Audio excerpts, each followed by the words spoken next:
continuar falando com você sobre o que nós começamos a falar domingo passado.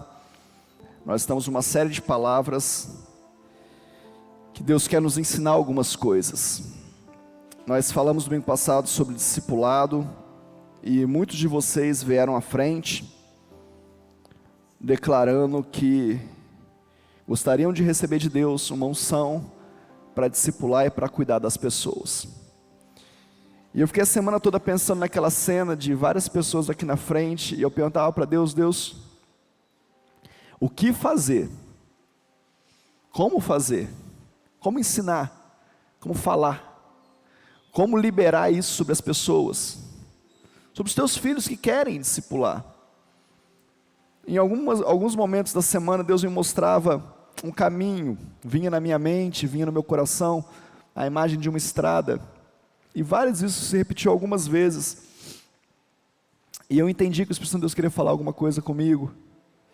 E eu comecei a pedir para o Senhor, então fala, se o Senhor quer falar. Eu dou liberdade, quero ouvir a tua voz, tira as distrações. Foi uma semana muito corrida, muito intensa.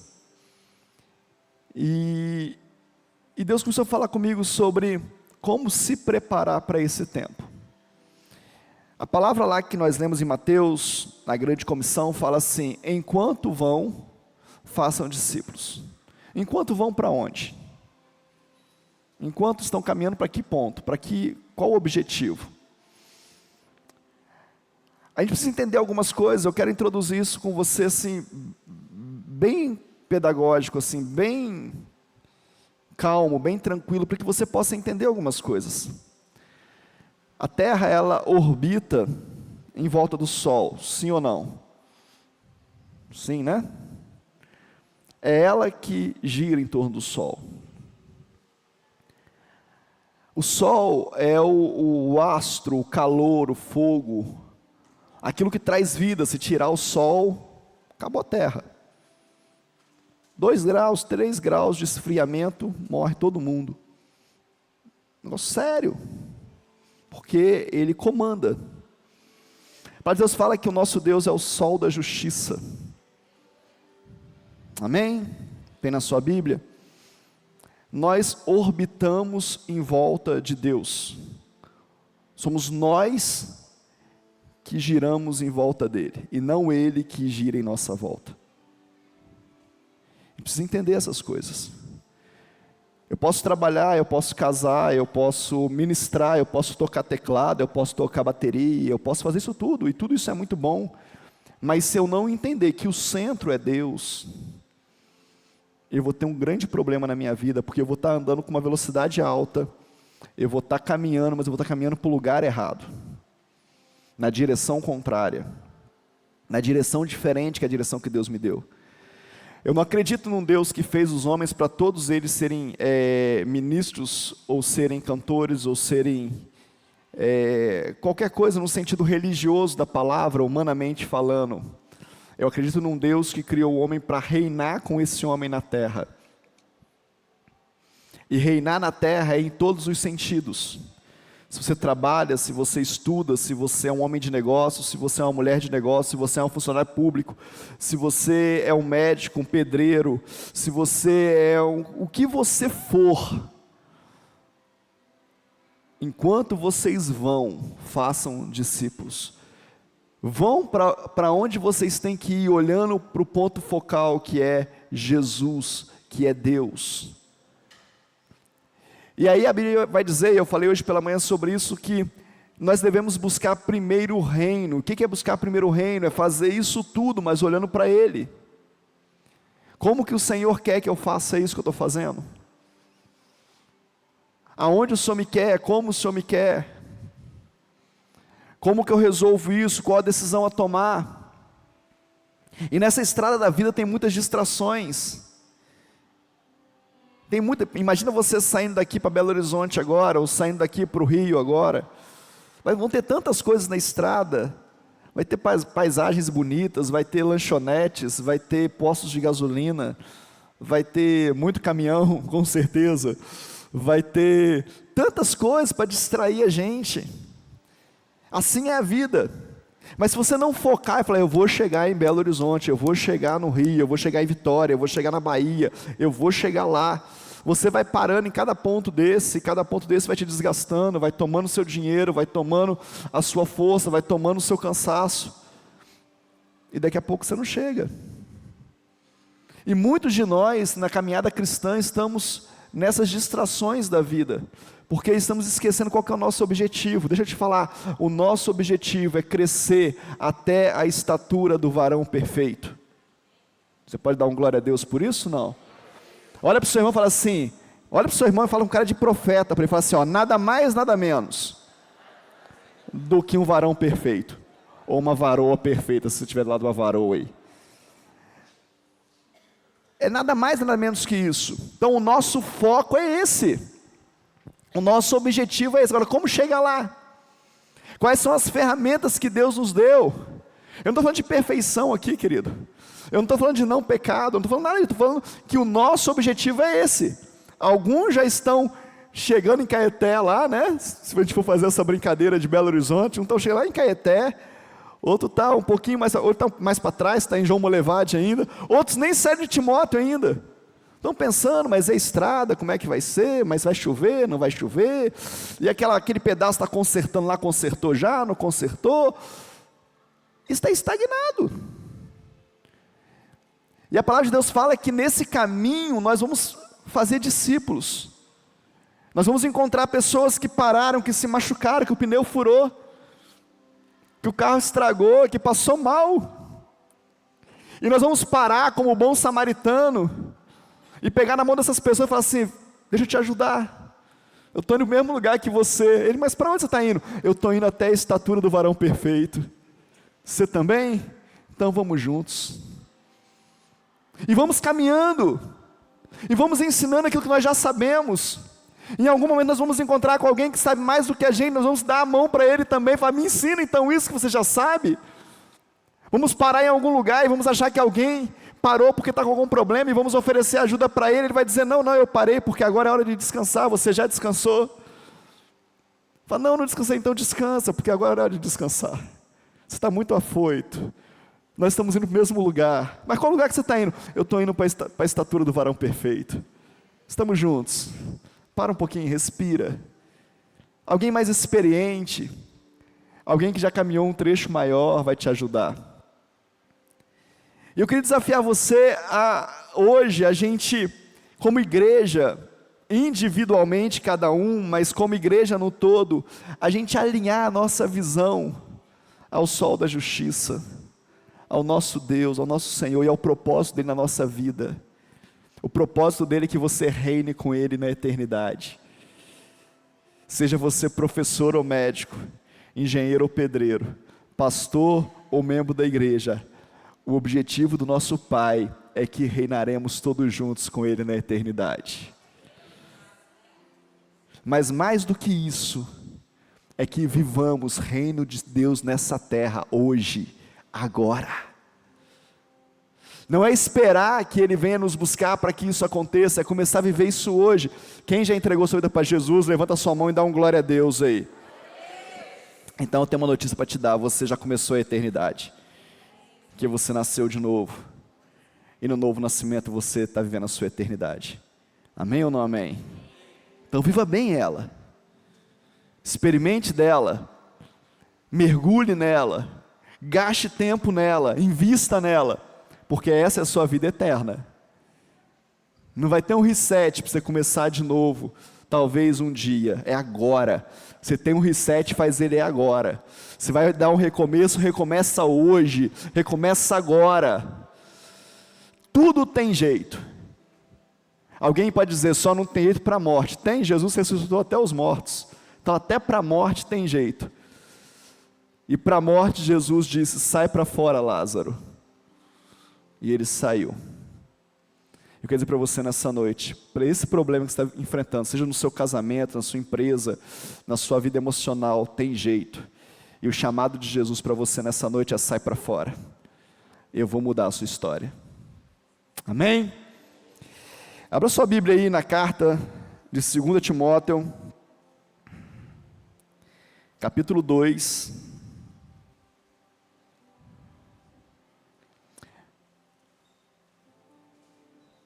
verso 15.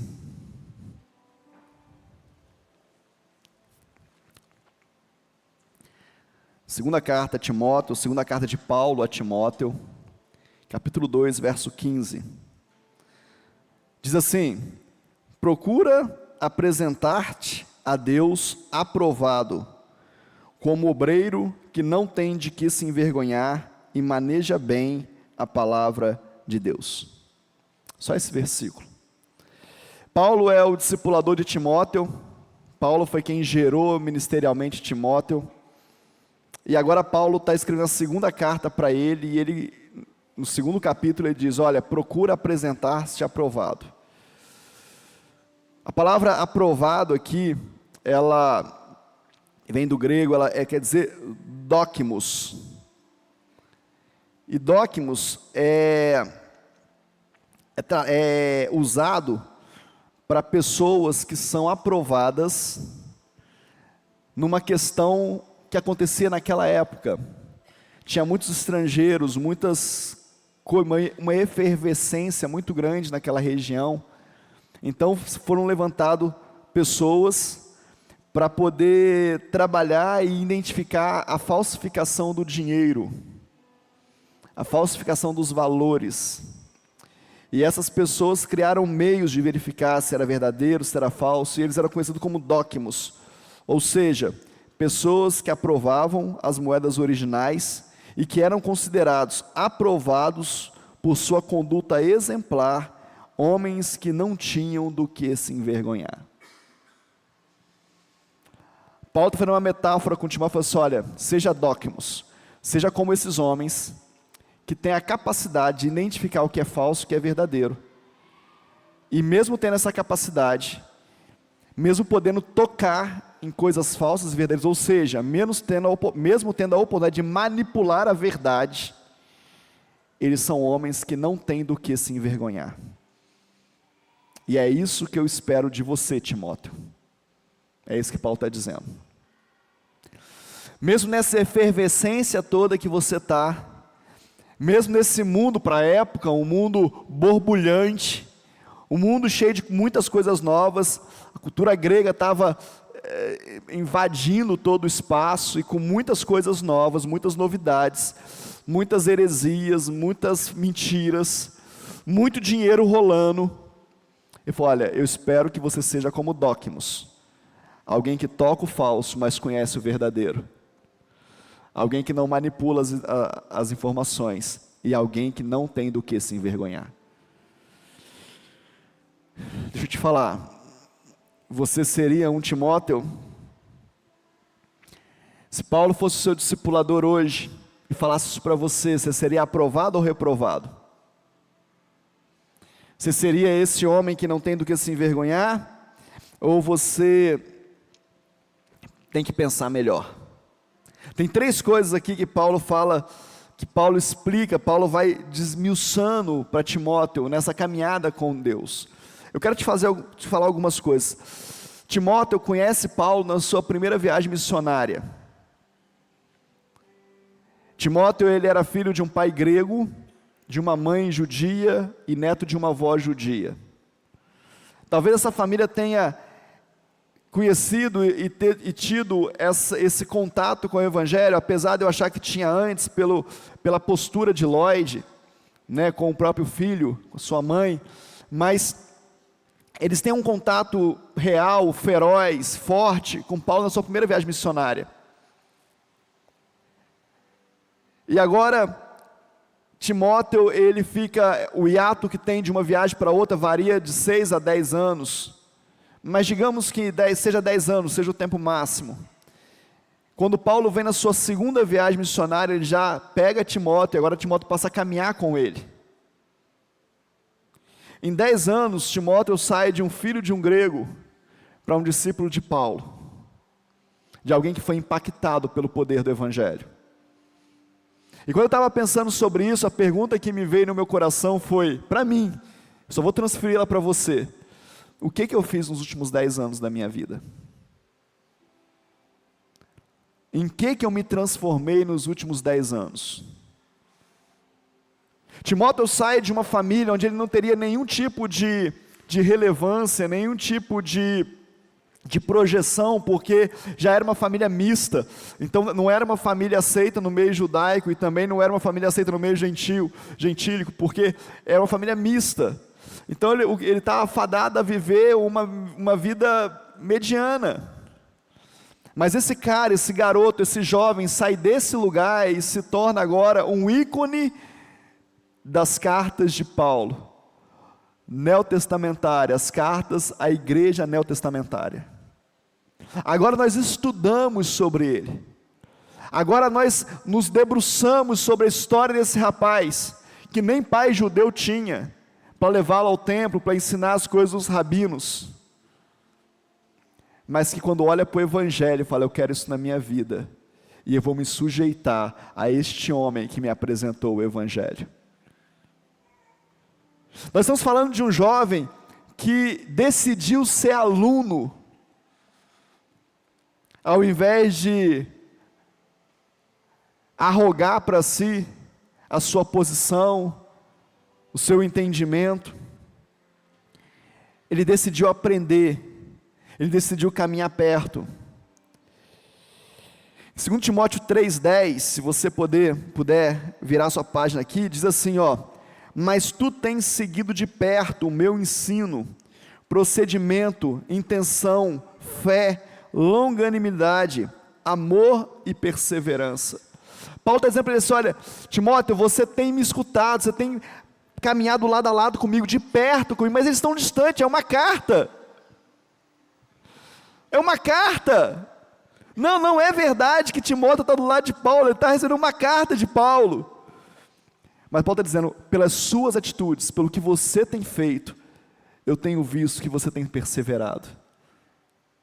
Eu não quero nem falar de discipulado com você nessa hora, eu quero te perguntar assim: quem é você quando você acha que Deus não está te vendo? Quem é você quando você está longe? Quando o teu discipulador está distante, quando você está longe da cidade, longe da igreja, quem é você? E eu não estou falando só de atitudes, mas quem é você no seu pensamento, no seu coração? Quem é você durante as suas férias? Você ora? Você tem o seu devocional, você lê a Bíblia? Você pensa em Deus? Quem é você? Paulo dá um testemunho de um cara que está distante dele, dizendo: olha, eu sei que você tem perseverado. Talvez ele pudesse escrever: notícias têm me chegado. Eu sei que eu gerei no seu coração, Timóteo, eu sei que eu plantei no seu coração, eu sei que você vai ser fiel a isso.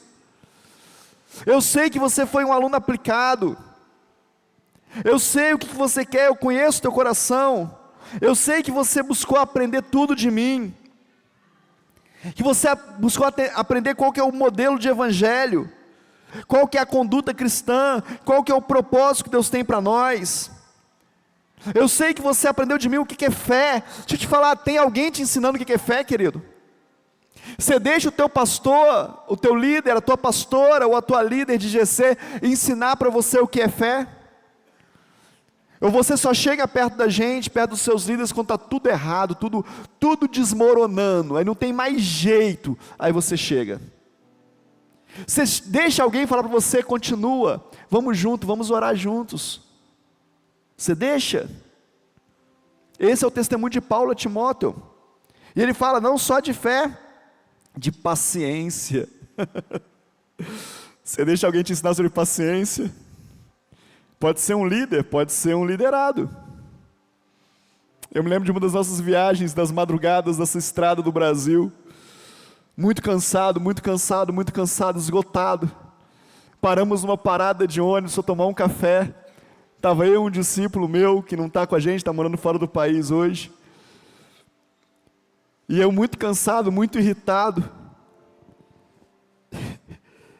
Hoje eu ouvi de uma pessoa aqui na igreja: o pastor também perde a paciência. O pastor também é homem, querido. De carne e osso. Mas eu estava muito mal aquela madrugada. E eu parei para tomar um café. Estava vazio, não tinha ninguém, um salão enorme. Eu pedi um café para a dona me deu o café e falou para mim assim: pegue o seu café e sente na mesa. E eu falei para ela e falei assim, não, eu só quero tomar um cafezinho rápido, eu só vou tomar um cafezinho aqui mesmo no bar. Pegue o seu café e sente na mesa. Aí eu falei, mas é porque eu não quero, está vazio, é rapidinho. Ela, chega muitos ônibus aqui de madrugada, você vai me atrapalhar. Que eu era o único cliente tomando um café naquele balcão. E o balcão era enorme. E eu respirei e eu já ia perder a graça daquela mulher. E o meu discípulo pôs a mão no meu ombro e falou assim, deixa, bispo, vem cá, vamos tomar café na mesa. Vamos tomar café na mesa, deixa ela. Alguém te ensina a ter paciência, querido? Você deixa alguém te ensinar? Você deixa alguém respirar por você na hora que você perdeu o ar? Na hora que você está pronto para explodir, alguém fala, calma, deixa eu te ajudar.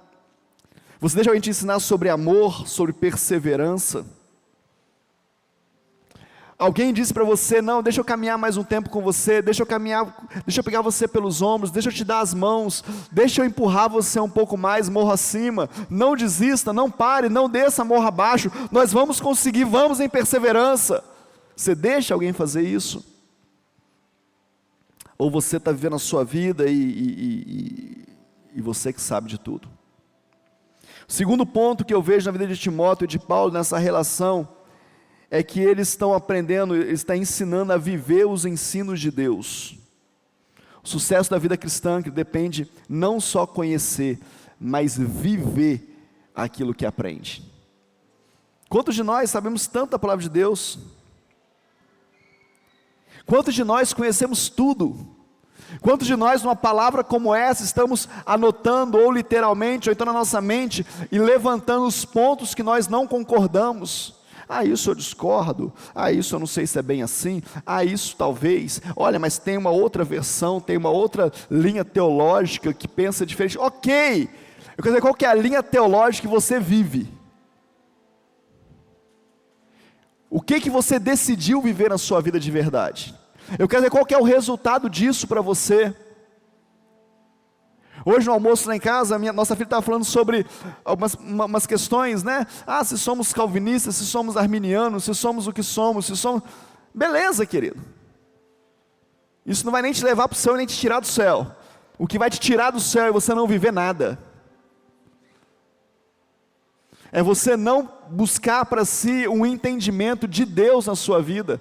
E querer viver o que Deus está falando com você. Decidir no seu coração.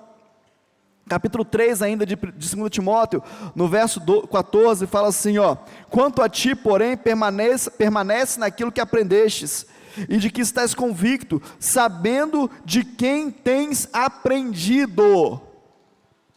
Meu Deus! Você sabe, Timóteo, de quem te ensinou isso, você sabe de onde você recebeu isso, você sabe qual que é a fonte do seu aprendizado. Que nós estamos vivendo num tempo onde nós aprendemos de todo mundo,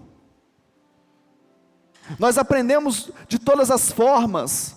Você liga a internet agora, quando você chegar do culto aqui, você pega o seu YouTube lá, tem pelo menos 40, 50 cultos acontecendo, pastores, pastoras, missionários, líderes, padres, pai de santo, e coach, e tudo ali ensinando um monte de coisa. Você pode aprender de diversas formas. Eu quero perguntar para você, de quem você tem aprendido? Eu gosto muito de uma palavra do pastor Gerê, da 8ª Presbiteriana, de BH, e ele fala algo muito forte. Ele fala assim, nós estamos vivendo num tempo onde nós aprendemos de todo mundo, onde todo mundo fala e dá direção na nossa vida, mas eu quero saber de você, quem que você liga quando te dá dor de barriga? Qual que é o telefone que tem no seu celular? Quando o seu casamento está indo para o brejo, quando o seu filho está doente, quando você internou no hospital. E na palavra dele, ele que falou isso, não sou eu. Na palavra dele ele diz o seguinte, quando você tiver com essas questões, liga para o pastor da televisão, liga para o pastor da internet, manda mensagem para ele, aquele que você acha que fala com você, e vê se ele vai te responder.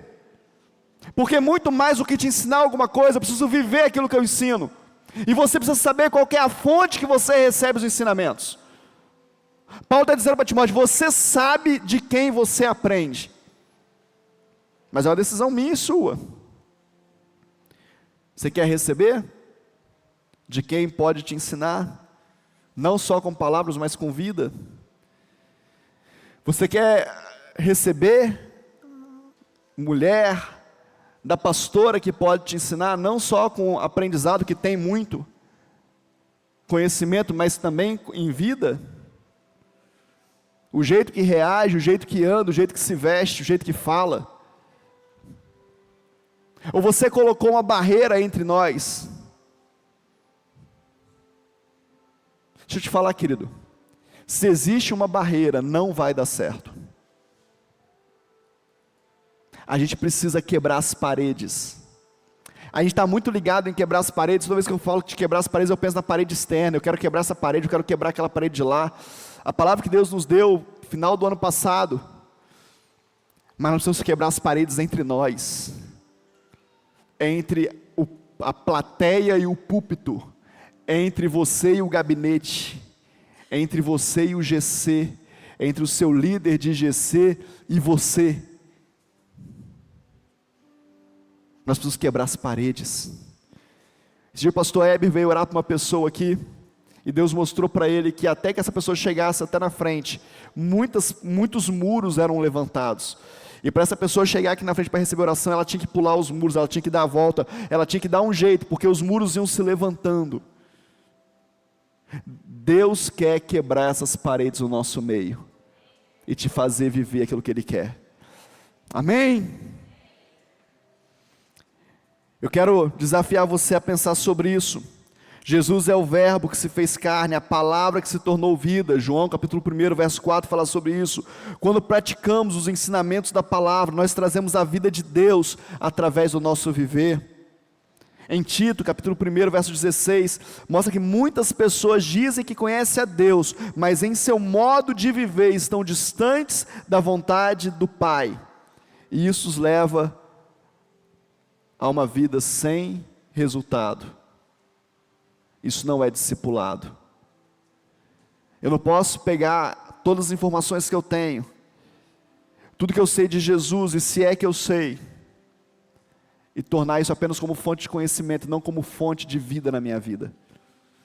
Você não pode, deixa eu te falar um negócio, você não pode saber a escalação do seu time antes de saber os livros do Pentateuco.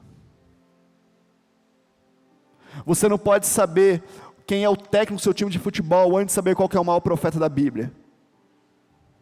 Não pode. Ou então você está orbitando em outro lugar, porque o nosso foco é Deus. Me perdoa. Te peço perdão em nome de Jesus, mas é a verdade. Você não pode saber mais da sua profissão do que você sabe de Deus, querido. Você não pode ter uma faculdade, 5 pós, e nunca ter sentado numa sala de aula, dentro da sua igreja, para saber o que a Bíblia diz sobre o que diz. Você não pode, porque você está caminhando por uma estrada que não vai te levar à estatura do varão perfeito. Timóteo, na segunda viagem missionária de Paulo, 10 anos depois, tempo máximo, ele fala: eu vou contigo. E se você for ver a carta Tessalonicenses ou os Hebreus, você vai ver a presença de Timóteo ali do lado. Caminhou junto, estava perto, decidiu no seu coração, quis andar lado a lado. Não fez mais nada na vida, não sei, a Bíblia não fala. Mas era um jovem, no vigor da sua juventude. Precisava de sustento, de trabalho, mas enquanto ia, fazia o que o seu chamado mandava. Terceiro ponto que eu quero falar com você é sobre humildade e obediência. Humildade e obediência são bases para o reino de Jesus, e Ele é o nosso modelo a seguir. Nós gostamos muito da parábola do lava-pés, da parábola não, da história do lava-pés. Jesus, ele entra numa casa, ele vai cear, ele vai jantar junto com eles, mas assentado no chão, com a mesa posta no chão, os pés estavam sujos, alguém não sabia, ou alguém ficou desprevenido, alguém não pagou o funcionário para lavar os pés do convidado, alguém falhou. Eu imagino que devia estar um burburinho na mesa e alguém pergunta, fala, mas nós vamos comer de pé sujo? Mas que coisa mais horrível. Mas olha como é que está o seu pé, João. João não estava, né? Paulo. João estava já. Paulo que não estava. Tiago, André, como é que está esse pé aí e tal? Nossa, seu pé está imundo, não sai para lá. Meu pão não vai ficar perto do seu pé, não. Jesus olha para um lado, olha para o outro, levanta, pega uma toalha, coloca nos ombros, pega um balde e vai de pé em pé. Aí você pode pensar, nossa, que humildade. E realmente o é. Mas Jesus está dando uma lição para os seus discípulos, mas antes de dar uma lição para os seus discípulos, Ele está tapando a vergonha do dono da casa. Ninguém vai sair dessa casa falando que comeu com o pé sujo, mesmo que seja eu que tenha que lavar. Você pode decidir nessa noite assim, ó, ninguém vai sair dessa igreja, desse culto triste, nem que seja eu que tenha que ficar lá na porta abraçando todo mundo que passar perto de mim triste. Você pode decidir nessa noite, ninguém vai para casa com fome hoje, nem que seja eu que fique ali dando comida para todo mundo. Você pode decidir nessa noite, ninguém vai sair daqui do jeito que entrou, nem que seja eu que vou orar por cada um. E aí? É você? Sou eu? Quem é que vai fazer isso? Paulo está revelando para Timóteo a palavra de Deus, a utilidade do ensino, da correção, da vida justa. Ele o manda colocar em prática, e ele fala que a prática da palavra traz aprovação. Aí você pode falar assim, bispo, mas tudo bem, mas ela é discipulado lá de Paulo, Timóteo, deixa eu te falar. Na Bíblia tem um negócio muito sério em Apocalipse que diz o seguinte: ao que vencer, dar-te-ei a coroa da glória. Olha para o seu irmão e fala assim, no céu, fala com ele, fala, no céu, não entra perdedor, e nem reprovado. Não entra, querido. Ah, quando Jesus voltar, dá um jeito. Não, Ele quer te fazer vencedor hoje. Ele quer te fazer justo e justificado hoje. Ele quer que você viva uma vida com Ele hoje. Ao que vencer, vencedor. Nós precisamos caminhar essa carreira. Paulo fala, caminhei a carreira, guardei a fé, venci, cheguei no final, sou vencedor. Mas nós precisamos viver isso hoje e agora. E o que me faz ser um vencedor? Eu começar a entender que a Bíblia, o discipulado, a igreja traz para mim ensino, correção, vida justa, e eu preciso praticar essas coisas. Eu gosto de ver algumas pessoas falarem para mim assim, mas eu sempre vivi assim, pastor. Para alguns que eu tenho mais liberdade eu respondo, para outros eu fico quieto, mas porque eu tenho mais liberdade eu falo assim, e está dando certo, né, querido? Você está vivendo a vida que você está vivendo porque você sempre viveu assim, está bom para você, né? Não, pastor, eu quero mudar, então muda suas atitudes. Então deixa alguém falar para você, deixa alguém te corrigir o seu trajeto. Não é nada pessoal, é proposital, fala de propósito. Deus tem um propósito na sua vida, deixa alguém corrigir a sua rota. Deixa alguém falar para você, olha, esse caminho não é bom. Esse caminho não é legal. Deixa alguém cheio do Espírito Santo dizer para você, eu quero mudar a tua vida. Paulo, cheio do Espírito Santo, mudou a vida de Timóteo, circuncidou Timóteo para satisfazer os judeus. Ele nem queria tanto, mas ele fez com Timóteo para satisfazer o que os judeus queriam, e Timóteo deixou fazer, porque é uma correção de rota, porque é um ajuste para onde nós estamos olhando e caminhando. Se você continuar rígido no seu lugar, se você continuar duro, se você continuar com seu coração petrificado, que deixa eu te falar, não tem espaço para o Espírito Santo de Deus agir na sua vida. E você pode vir para um culto como esse, o louvor canta, é maravilhoso, a gente sente a presença de Deus, mas pode ser só emocional, sem transformação. E deixa eu te falar, a adoração é emocional. Para com esse negócio de, ai, fulano é muito emotivo. Toda adoração começa na emoção. A música entra, toca os ouvidos, toca a alma e nós começamos. E se nós damos lugar ao Espírito, o Espírito nos leva à verdadeira adoração. Mas toda adoração começa na alma, amém ou não amém? Vamos quebrar essa parede nessa noite? Parar de ficar julgando os outros? É muito emocional esse negócio. A emoção de travar também é emocional. O julgar também é emocional. Então emocional por emocional, é tudo emocional. Dá lugar ao Espírito nas suas emoções. A música tocou, o acorde é bonito, deu vontade de chorar. Meu Deus, Espírito Santo de Deus, me leva onde só quer agora. Começou nas minhas emoções e vão chegar lá no meu espírito. Amém? Só que se você não deixar o Espírito Santo de Deus te conduzir e quebrar o teu coração e descongelar esse coração que você tem, vai ficar só nas emoções. E aí é ruim, porque você vai sair daqui e a raiva vai te tomar, a impaciência vai te tomar, a falta de amor vai te tomar, porque não houve transformação de vida. E sabe como é que a gente começa a ter transformação de vida? Quando nós começamos a ter contato com a verdade. Conhecereis a verdade vos libertará. A verdade é Jesus. Ele é o caminho, a verdade e a vida.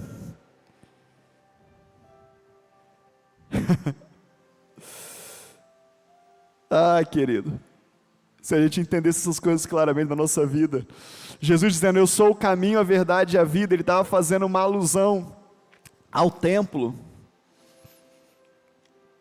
ele estava dizendo, eu sou o caminho, o pátio, o lugar que todo mundo pode entrar. No pátio todos nós podemos entrar, no pátio nós levamos o nosso sacrifício, a nossa oferta, levantamos as nossas vozes em adoração, é pátio, nos relacionamos com os irmãos, nos alegramos uns com os outros, é pátio. Pátio tem entradas e saídas, pátio tem movimento, é pátio, ele é o pátio, ele é o caminho. Esse é o caminho, a igreja é o caminho. Esse lugar é um caminho para você entrar no próximo estágio. E qual que é o próximo estágio? O próximo estágio é a verdade. A verdade é o lugar da adoração com incenso. É o santo lugar. A verdade é quando você começa a se entregar ao Espírito, e agora Ele começa a te conduzir, começa a te guiar. A verdade é quando você deixa ser governado por Ele, quando a verdade começa a te libertar daquilo que o pátio já não te chama tanta atenção, daquilo que é externo. Mas tem um outro lugar, tem a vida, o santíssimo lugar, quando o véu é rasgado e nós temos livre acesso ao Pai. E Jesus é o caminho, a verdade e a vida. Só que nós podemos ficar num desses estágios. A gente pode ficar só no pátio. Tão bom ir na igreja. O pessoal lá é tão legal. Nossa, eu me sinto tão bem. Olha, lá tem uma vibe legal. Nossa, lá tem um astral. O astral é legal. Isso é pátio, querido. É melhor no pátio do que fora do pátio, mas é só pátio. Tem um caminho de vida, tem um caminho de verdade para você, e é o melhor caminho que você pode ter na sua vida, pode ter certeza disso. Humildade fala de você estar disposto a aprender, a aceitar correção, a aceitar direção na sua vida. Obediência fala de estar entregue para viver conforme a palavra de Deus. Algumas pessoas perguntam, pastor, o que é pecado? Pastor, isso, aquilo é pecado. Pastor, isso é pecado. Pastor, o que você... Deixa eu te falar, para com isso, isso é coisa de criança. A não ser que você seja um neófito, ou alguém que está chegando agora, encontrando Jesus, ok, você tem que saber essas coisas, nós estamos aqui para te orientar, mas crente velho, de 40, 50 anos de igreja, ainda preso naquilo que é ou que não é pecado, vai ler a Bíblia. Vai perguntar para Jesus, vai pedir para o Espírito Santo de Deus te mudar. Deixa eu te falar, se você perguntar para Ele, Senhor, o que é pecado, Ele vai te falar e você vai descobrir que tem coisas que são pecados só para você. Ele não quer que você faça. O resto todo pode fazer, mas você não pode. Posso dar um exemplo claro? Agora recente, nós mudamos de lugar tem 4 meses mais ou menos. Mas aquele dia da consagração do local aqui, quando o Espírito Santo de Deus tomou meu coração, ele dizia para mim, colocou o pé, não tira, colocou o pé, não tira, colocou o pé, não tira. Eu não sabia qual que era a extensão disso para ele. Eu só resolvi obedecer. Eu chamei as pessoas e perguntei, as pessoas concordaram, a diretoria concordou, os presbíteros que estavam presentes, nós nunca mais nós voltamos para lá e vamos ficar aqui. A partir de hoje o culto é aqui. Fizemos o primeiro culto de forma mais improvisada possível, mas fizemos o primeiro culto aqui e ficamos aqui até chegar onde nós estamos. Mas deixa eu te falar, muitos dos irmãos voltaram lá para pegar as coisas, mas Deus não permitiu que eu colocasse o pé nunca mais naquele lugar. Não sei porquê. Não sei porquê. Mas o meu pé nunca mais pisou lá. E eu não posso dizer para você, você nunca mais pode pisar lá, porque Deus falou comigo e Ele não deixou, então você, não, é para mim. E quando eu entendi isso, 2, 3 meses depois, eu falei para ele, Jesus, então tudo bem, eu não vou, agora eu decidi não pisar. Agora eu entendi, agora eu decidi no meu coração, eu não piso mais lá, agora é uma decisão minha, eu entendi que o Senhor não quer. Mas é só para mim. Amém? Você está entendendo ou não? Você precisa entender o que Deus está falando com você. O que Deus quer de você? Deus quer que pastor, Deus quer que eu adore Ele só com as mãos levantadas. Então levante as mãos. Pastor, mas o pessoal, é problema do pessoal. Pastor, mas é para todo mundo, não é para todo mundo levantar a mão, é para você levantar a mão. E adore a Deus com as suas mãos levantadas. Obediência, querido, daquilo que Deus quer. Seja obediente. Seja um homem, uma mulher que não tem do que se envergonhar. Seja um Dóquimos. Jesus chamou para você ser discípulo aprovado na sua conduta, no seu caráter, a aprender com quem sabe mais, a decidir viver e desejar experimentar da boa, perfeita e agradável vontade dEle. Como fazer? Comece a ouvir a Deus. Comece a ler a Bíblia. Se você não começou ainda, deixa eu te falar, não tem nada mais importante na sua vida do que a palavra de Deus. Não tem nada mais, deixa eu te falar, vou repetir para você. Não tem nada mais importante na sua vida do que a palavra de Deus. Não tem. Eu sei que parece distante para você, eu sinto no meu espírito, como se a gente estivesse distanciando daquilo que você está entendendo, que Deus quer falar. Eu vou repetir, não tem nada mais importante na sua vida do que a palavra de Deus, para você aprender, para você se instruir, para você aprender. Ah, mas é muito difícil. Por isso nós temos o Espírito Santo. Por isso o Espírito Santo de Deus, Ele nos ministra. Por isso o Espírito Santo de Deus nos revela. Comece a ler os Evangelhos, começa hoje. Começa a ler Mateus, Marcos, Lucas, João. Começa a pedir ao Espírito Santo de Deus que comece a falar com você através da palavra. Começa a ler as cartas neotestamentárias, as cartas das igrejas. Comece a deixar o Espírito Santo de Deus borbulhar dentro de você pela verdade. Comece a ser liberto de coisas que você ouviu a vida inteira e que não faz menor sentido, porque você nunca se expôs à palavra, então tudo que falam para você, você acredita. Ah, mas quando eu era pequena eu ouvia falar, eu também ouvia, mas a palavra diz que não. Sabe qual era o meu maior incômodo, querido? Na minha pré-adolescência, na minha adolescência, eu era de uma igreja, que eu não podia cantar, tu mudaste meu lamento em baile, me cingiste todo dia. Quem lembra? Me ajuda aí. Eu não vou ficar sozinho aqui não. Vocês não lembram dessa música? Essa era uma música revolucionária na minha época. Obrigado, querido. Pelo menos um teve coragem. Obrigado, obrigado. E aí a palavra de Deus falava, a música falava, tu mudaste meu lamento em festa, baile é festa. Aí a nossa igreja era uma igreja que tinha corais, era lindo, orquestra era maravilhoso, tudo lindo, tudo perfeito. Mas nós éramos jovens e olhando para o que estava acontecendo, a cena musical da época, a gente queria cantar, a gente queria participar. Eu participava do Ministério de Louvor da época, eu levantava a lona do retroprojetor, mas eu participava, eu estava lá. E aí no primeiro dia que a gente cantou, tu mudaste meu lamento em baile, me cingiste todo dia. O pastor parou o culto e falou, não, baile aqui não. Que palhaçada de baile aqui. E aquilo entrou na minha mente e falei, mas peraí, gente, pastor precioso, me batizou, um homem de Deus, mas espera aí, eu não posso falar baile? E o Espírito Santo de Deus começou a ministrar na minha vida uma palavra que até hoje eu carrego: foi para a liberdade que Cristo vos libertou. Eu não posso negligenciar o sacrifício da cruz. Eu não tenho liberdade para pecar, querido. Eu não tenho liberdade para ser mundano.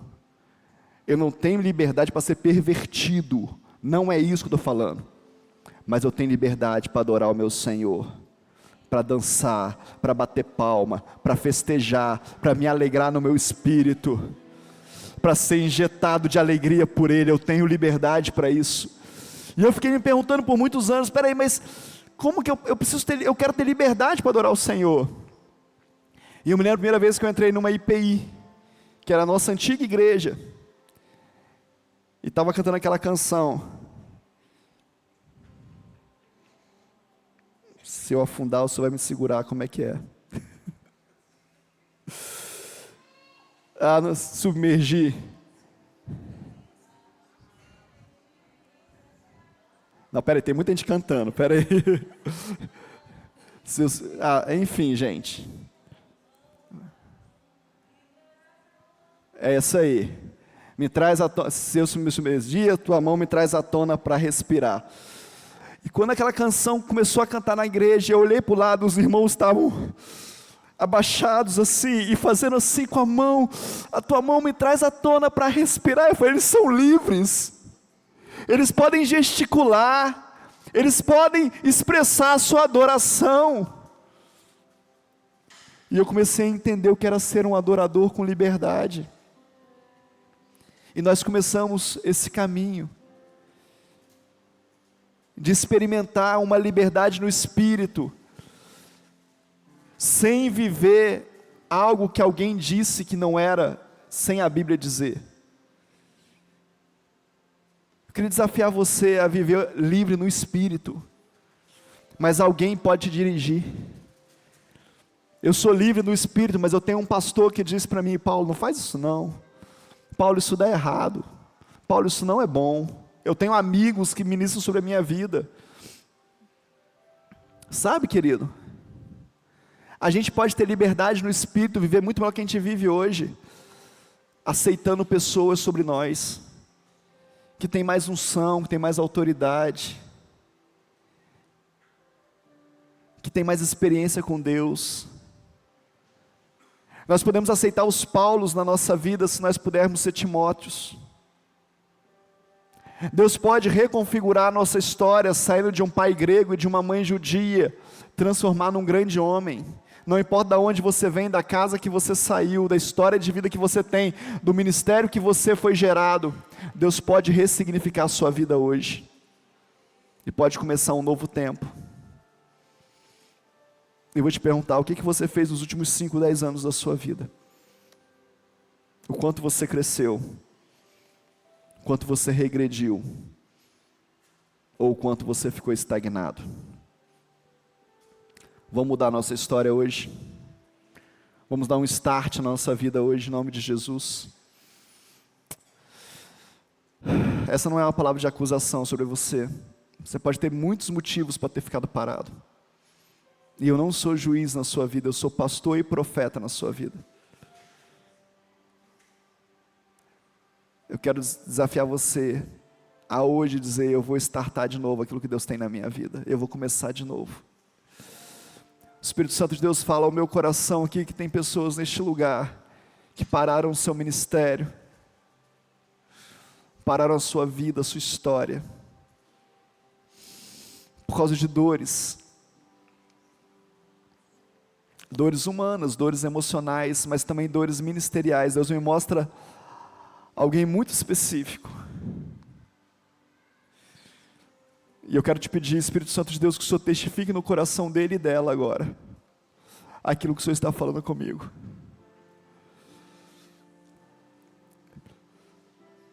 Tem uma barreira na sua vida, tem uma barreira no seu coração, porque você disse, nunca mais eu volto para o lugar que eu estava. E eu estou falando do lugar em Deus, ministerialmente falando, espiritualmente falando. Mas Deus manda dizer para você nessa noite: fui eu que te separei, fui eu que te escolhi. E o seu coração está queimando agora porque é o Espírito Santo de Deus testificando sobre você. Fui eu que te escolhi. A não ser que você queira me desobedecer, fique no lugar que você está. Mas se você quer me obedecer, me deixe moldar a sua vida mais uma vez. Essa é uma palavra de Deus para você, e você sabe que Deus está falando contigo.